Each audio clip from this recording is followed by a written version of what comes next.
My name is Eric. I work with rent-to-own-for-less.com. We're going to talk about rent credits now in a rent-to-own transaction. This video series is set up to describe to the potential rent-to-own home buyer how it works. Today we're going to talk specifically about rent credits. Now, rent credits get thrown around quite a bit, especially with rent-to-own transactions.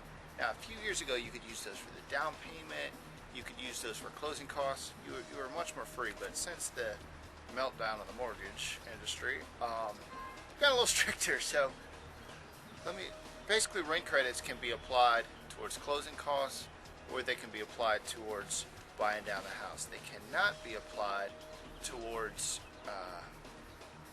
the down payment of the house. Now, how do you get rent credits? Well, the way we set it up is that if the homeowner pays if the tenant pays the homeowner the rent on time by the first of that month, they get 20% of the rent that goes towards the purchase of the property.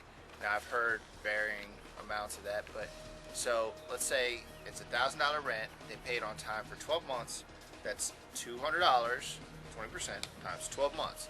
So you're looking at $2,400. Now, typically that's applied towards the closing costs. Now, closing costs, any time you buy or sell a property, you're going to have some costs towards the people. You know, there's going to be some taxes involved. There's going to be an appraisal. There's going to be fees towards your mortgage broker. There's going to be fees towards the settlement company, along with a lot more fees. But that's just to give you an idea. So rent credits can help you not have to pay quite a bit of those fees. And again, option consideration can cover the down payment.